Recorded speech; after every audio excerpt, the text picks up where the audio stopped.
This is a real-world context question for the 2020 EMP2. Okay, so this one is a very simple real-world context question. It's more on there are some exchange rates involved, but there's mainly if you just read very carefully and organize the information, it's actually quite easy. The technical part on this is not so much.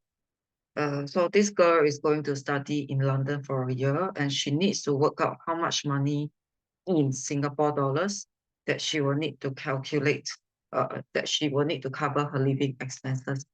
So she's going overseas from SG. She's going to London to study for a year. So, and these are the information that she has on accommodation, on travel, and some living expenses. Okay, so when you read the information, do take note, like the accommodation is based on a per week basis. The travel pass, that means like for traveling, is based on a per month basis. And for the living costs, they table it in a per week basis.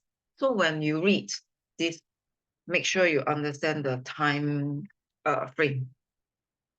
Okay, and then there is this exchange rate. So every day the exchange rate between pound and Sing dollar will change every day.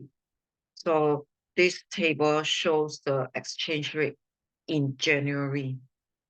Okay, so because the exchange rate will affect how much her living expenses in London.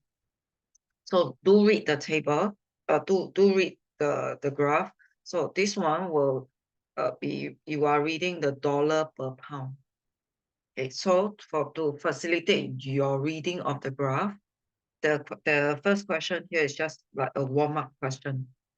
So the first question is, what is the exchange rate between the pound and Singapore dollar on 15 January? So 15 January is here. So it's basically reading graph skills. So it's basically the skill of reading graph. So you will get 1.82. You got to count that two little square.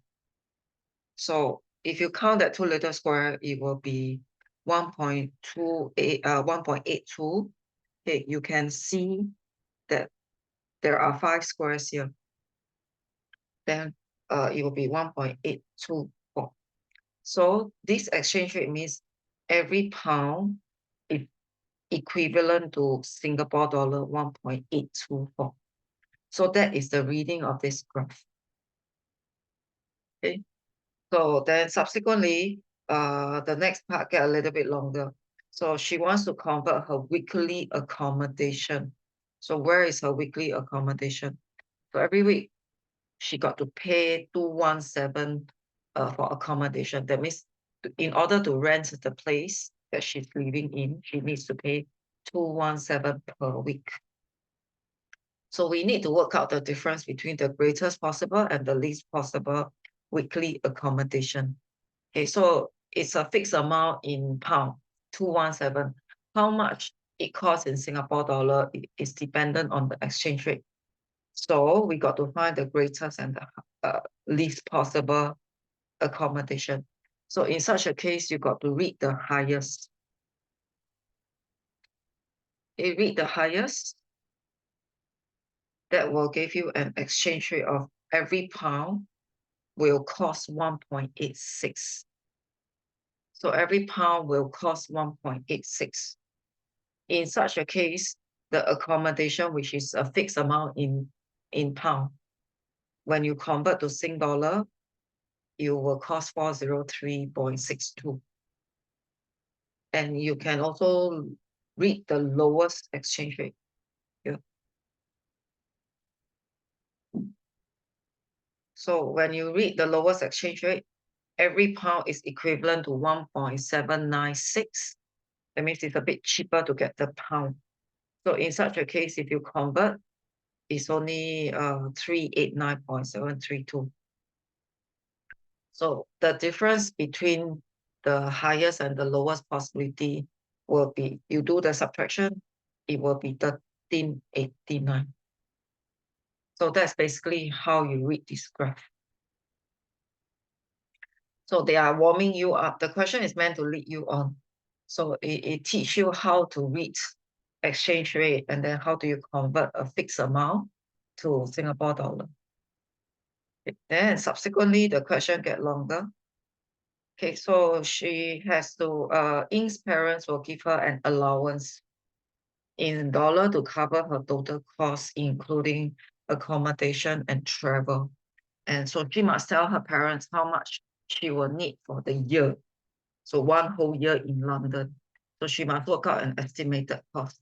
And to work out estimated cost, there must be some numbers to estimate. And then her parents is also a bit would like to play safe. Whatever amount, the parents will add an extra 15%. So for any emergency cost. So now the big plan is she has to tell her parents how much she need in a year. So the exchange rate for the past 2 years. Okay, so this is another table. So this is the exchange rate over the past 2 years. That means she used it as a reference. But in this case, right, the exchange rate is how much pound per dollar, per Singapore dollar. So it's different from the previous one. Okay, so again, there is a highest and then there's a lowest. So when you read this, right, you use the previous idea for reference. So just the accommodation alone, it will differ, the amount in Singapore dollar will differ because of the exchange rate. So the same thing is applicable if she wants to calculate her total cost. The total cost for a year will vary according to the exchange rate. So bear in mind, so later on, we're going to use the same idea.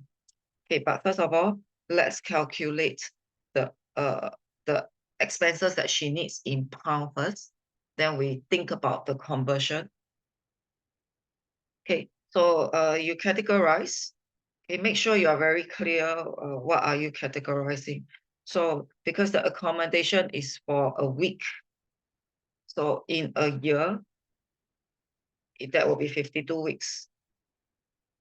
So in case some students, they didn't know that 1 year is 52 weeks. So you calculate the accommodation based on 52 weeks, and that is the amount in pound.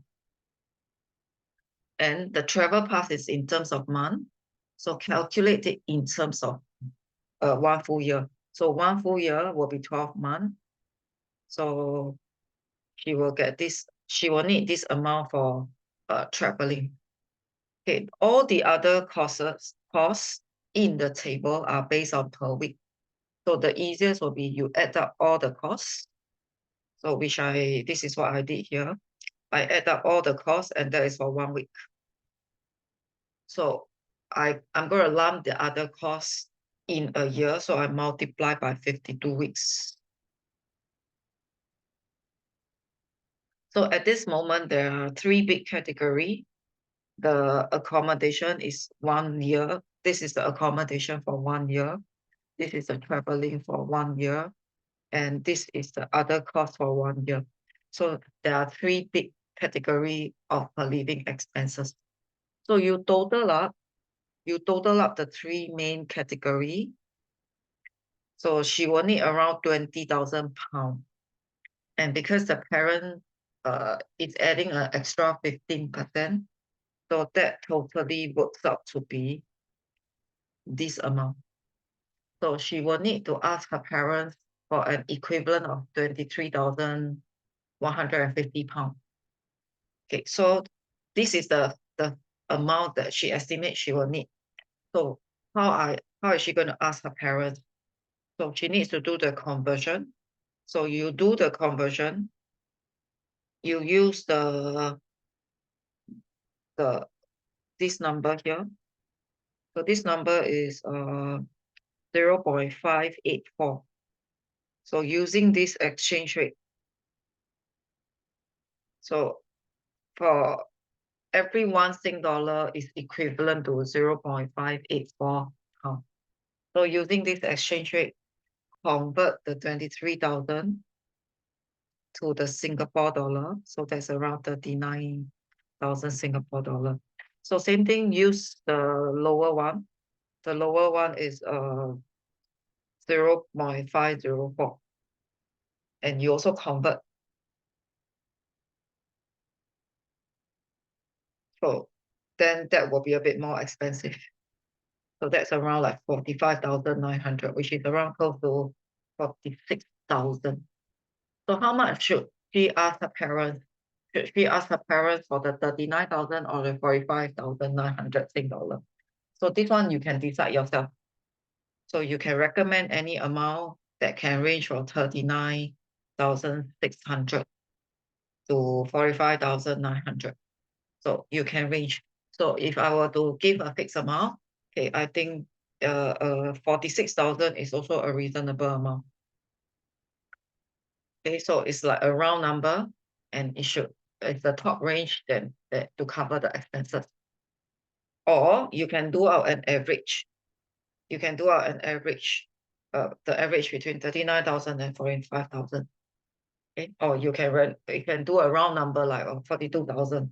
So just give a number that's anywhere in between these two Singapore dollars. Okay, so this is so now if you read back, the whole question will usually lead you on. So in any long question, each part is supposed to help you. You have to remember this. So, but you have to read very carefully. So learn to categorize your information. Like for example, if you do the working, make sure you don't just write 52 times 217. Okay, make sure you write labeling. So you label. So you label so that you are clear what are you calculating. Or else sometimes you yourself are lost in your own calculation. And if you don't put the dollar sign or the sign for pound, sometimes you might even get confused whether are you calculating in pounds or are you calculating in Sing dollar.